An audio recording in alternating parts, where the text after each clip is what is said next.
Letter Roman 2, Journey to Kissingen, Taking Lodgings, The Public Gardens by Mary Wollstonecraft Shelley. The country immediately round Frankfurt is flat and uninteresting, but as soon as we entered Bavaria, we came upon very agreeable scenery. The valley of the Main, which we thridded during our first day's journey, is quite beautiful. Magnificent forests of oak and beech cover the hills, and the little rural plain at their foot, bordering the river, is rich in pasture and ripe grain. There is a steamboat from Frankfurt to Würzburg, of which I am half sorry we did not avail ourselves, for I like following the course of a river as it meanders through a country. But Würzburg is at some distance from Kissingen, and the intervening country by no means so pretty as that we have just traversed. For several miles our route ran close to the river, then, quitting the low valley, we wound along the ridges of the hills, entering the forests, which gathered round us with their pleasant shade. We slept at Lower. This town is delightfully situated on the Main. The inn good. The only drawback was that they had no bread, an extraordinary circumstance. It appeared to me in Germany, as I have always enjoyed, and vaunted its peculiar blessing of excellent bread, even when all else was repulsive. There was some very black bread I could not touch, and some sort of cakes, stale and even mouldy. We showed them complainingly to our dirty-handed waiter, who caught them up. "These not good," he cried, turning them about and tossing them from one hand to the other, from bad to worse. "They were new yesterday, they are excellent." This manipulation succeeded in rendering them absolutely uneatable. We did not like even to look at them. Our next day's journey was hilly, as we crossed a height and passed from the valley of the Main to the valley of the Saale. The hills are lower, but the country bears the same characteristics: a clear stream, bordered by a grassy plain, wooded hills forming amphitheatres closing around. The villages are miserable enough. With eager eyes we caught a view of Kissingen, as we descended the hill from Hammelburg. It looked a small village interspersed with a few large houses on the banks of the Saale. The river meanders through green meadows from east to west, and wooded hills close in the vale. It was a scene of great tranquillity, without any striking beauties, verdant, peaceful, and secluded.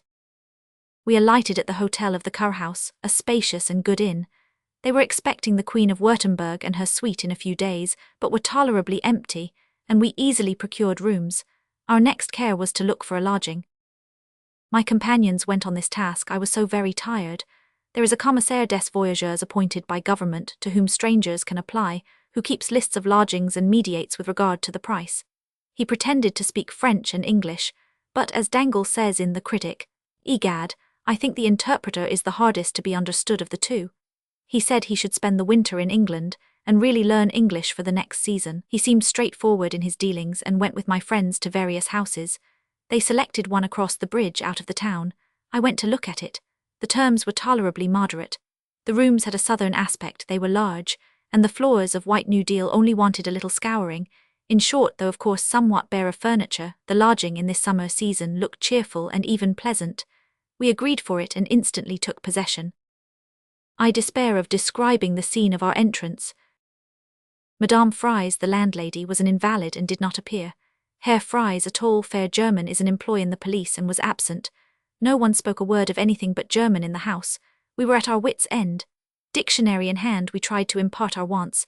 There was an ugly, good-humoured looking maid, and a rather pretty girl to wait on us in addition to an uncouth sort of lad. These people gathered round us very earnest to please, but how were we to be pleased? We wanted the floors washed, for they looked unhealthy. We wanted our beds arranged in our own way. German beds are so strangely uncomfortable from the queer odds and ends of mattresses with which they are garnished. And above all, we wanted something besides a pie dish and water bottle for our washing apparatus. The way to secure this was to insist on a fuss-bed in each room, so small tubs were at last provided. Then we wished for tea. By dint of gesture and dictionary we tried to make ourselves understood. The women stood by laughing. The lad looked all eagerness to catch our meaning. At length he gave an exulting hop, snapped his fingers and rushed out and brought back a teapot. Happy apparition. But it was more difficult to procure boiling water. After about 2 hours order was established, and hopes of cleanliness for the morrow brightened round us. We sat down to tea when lo, Herr Fries entered with another German whom he introduced as a German master. We did not like his appearance and his attempts at English less, so we declined engaging him. This, however, was not the real object of Herr Fries' visit. It was to inform us by means of his interpreter, for he himself spoke German only, that we had taken his rooms for 4 months. This startled us, as our bargain was really for 4 weeks. Our compact, however, had been made by the commissaire, and we referred to him. Reluctantly and still arguing the point, Herr Fries at last withdrew. I shall see a physician tomorrow and begin the waters. The place is rather empty as yet.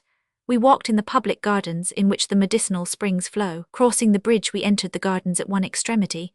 They are oblong, occupying about a couple of acres, of course gravelled, or rather shingled, and planted with avenues of trees. To the left they are bordered by the high road, on the other side of which are all the large hotels.